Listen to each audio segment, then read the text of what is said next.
यदि उसका दंड सिंपल वाला कारावास रहा होगा तो उनको हो सकता है तो जो न्यायालय है सिंपल कारावास दे सकता है फाइन न पटाने पर, या यदि रिगोरियस रहा होगा तो रिगोरियस वाला इसमें फाइन के बदले में उसको सज़ा दे सकता है। तो न्यायालय उसको दंडादेश जो दिया है अपराधी का को उसके परिस्थिति के अनुसार वो दे सकता है। उसके बाद है section 67 imprisonment for non payment of fine when offence punishable with fine only. तो जुर्माना न देने पर कारावास, जबकि अपराध केवल जुर्माने से दंडनीय हो। मतलब उसको केवल जुर्माना दिया गया है, कारावास की सज़ा नहीं दिया गया है। तो ऐसे स्थिति में उस जुर्माने को न देने पर उसको कारावास कितना मिलेगा इसको बताया जा रहा है। तो सबसे पहले तो नियम ये है कि केवल फाइन वाले सज़ा में केवल सादा कारावास मिलेगा, रिगोरियस नहीं मिलेगा, सिंपल मिलेगा। और अधिकतम कितना मिल सकता है देखिए, यदि 50 रुपये तक का था फाइन तो उसको 2 माह तक अधिकतम मिल सकता है। यदि 100 रुपये तक का फाइन था तो उसको अधिकतम 4 माह तक का मिल सकता है। यदि 100 रुपये से अधिक का यदि उसको जुर्माना था तो अधिकतम 6 माह तक मिल सकता है। कितना भी फाइन हो उसका सज़ा जो है 6 माह से ज़्यादा बिल्कुल नहीं मिल सकता। अब उसके बाद है section 68 imprisonment to terminate on payment of fine. कहने का मतलब है जुर्माना देने पर कारावास का पर्यवसान हो जाना। मतलब अगर मान लो किसी ने जुर्माना नहीं दिया तो उसके बदले उसको कारावास मिल गया, तो जब वो जुर्माना को पटा देगा या शासन उसको उद्गृहित कर लेगा तब उसका जो सज़ा है वो ख़त्म हो जाएगा। कैसे ख़त्म होगा देखिए, एक तो चुका दिया जाए, है ना, जब चुका दिया जाए मतलब फाइन को पटा दे वो स्वयं व्यक्ति के द्वारा तब, या फिर विधि की प्रक्रिया के अंतर्गत मतलब एक नियम के तहत यदि उसको शासन द्वारा उद्गृहित कर लिया जाए तब, शासन के मतलब कोर्ट के आदेश के द्वारा, तब उसका पर्यवसान हो जाएगा, मतलब ख़त्म हो जाएगा उसका कारावास का जो सज़ा है वो। अब उसके बाद 69 कहता है termination of imprisonment of on payment of proportion part of fine. मतलब जुर्माने के अनुपातिक भाग के दे दिए जाने की दशा में कारावास का पर्यवसान। ठीक है, मतलब कुछ भाग उसका फाइन को जमा कर रहे हैं तब उस स्थिति में देखिए, यदि ए को व्यतिक्रम से मतलब 100 रुपया व्यतिक्रम किया है, 100 रुपया देना था लेकिन नहीं दिया तो 4 माह का मान लो उसको दंड मिला है।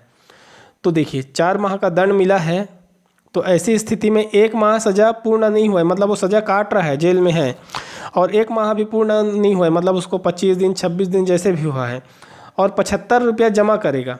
मतलब 100 रुपये का 4 माह है तो उस हिसाब से 1 माह का 25 रुपये के हिसाब से दंड मिला है उसको। तो अगर वो 75 रुपये जमा करेगा तो उसको 1 माह काटा रहेगा, मतलब 25 रुपये का वो काटा रहेगा, तभी तो 75 रुपये उसका पूरा सज़ा को पूर्ण करेगा, है ना। तो ऐसी स्थिति में 26-25 दिन ही हुआ है और 75 रुपये जमा करेगा तो क्या होगा, उस माह का पूर्ण होने के बाद ही वो छूटेगा, क्योंकि कम से कम 1 माह का 25 रुपये का तो वो सज़ा काटेगा, तभी 75 रुपये मिला के उसका 4 माह होगा, है ना। और यदि 1 माह पूर्ण हो चुका है ना, और दूसरा माह चल रहा हो, चाहे 4 दिन हो, 10 दिन, 20 दिन, कितना दिन हुआ हो, और ऐसी स्थिति में वो अगर 75 रुपये को जमा कर देगा तो उसको तुरंत छोड़ दिया जाएगा। लेकिन अगर 1 माह पूर्ण हो गया है, दूसरा माह का 10 दिन, 12 दिन, 25 दिन जितना भी चल रहा है और वो 50 रुपये जमा किया है, तो ऐसी स्थिति में वो 2 माह पूर्ण हो जाएगा तब छूटेगा। ठीक है, क्योंकि 50 रुपये मतलब अगले 2 माह के लिए दिया है, लेकिन इस माह के लिए दे दिया जाएगा तो मतलब 75 जमा करेंगे तो उसको तुरंत छोड़ देंगे। उसके बाद है section 17 fine leviable within 6 years और during imprisonment death not to discharge property from liability. मतलब जुर्माने का 6 वर्ष के भीतर या कारावास के दौरान में उद्गृहित होना संपत्ति को दायित्व से मृत्यु उन्मुक्त नहीं करती। कहने का मतलब ये है कि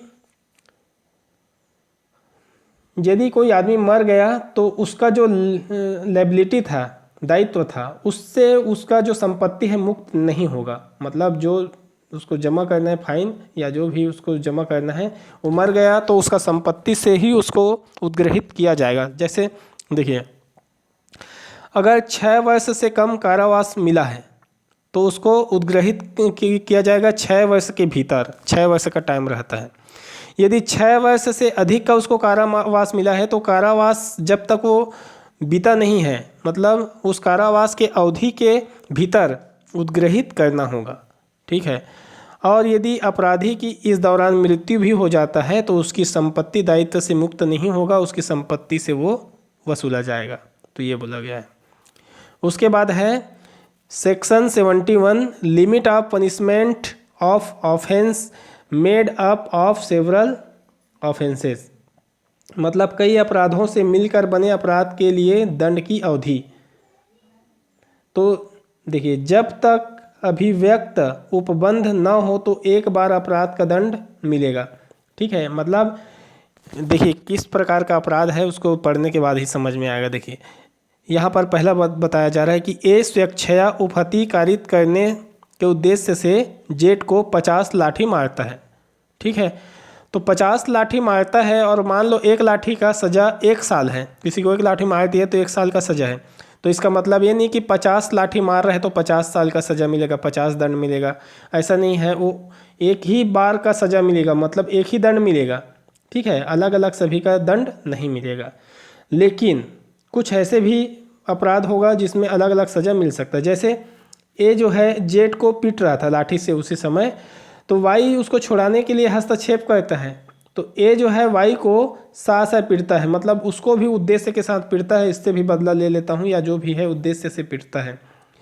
तो इसको 2 बार दंड मिलेगा। एक तो वो वाई को जिस आशय से पीट रहा था उसका, और एक को जिस आशय से पीट रहा था और दूसरा वाई को जिस आशय से पीट रहा था, तो दोनों का अलग अलग यहाँ पर दंड बनेगा, ठीक है।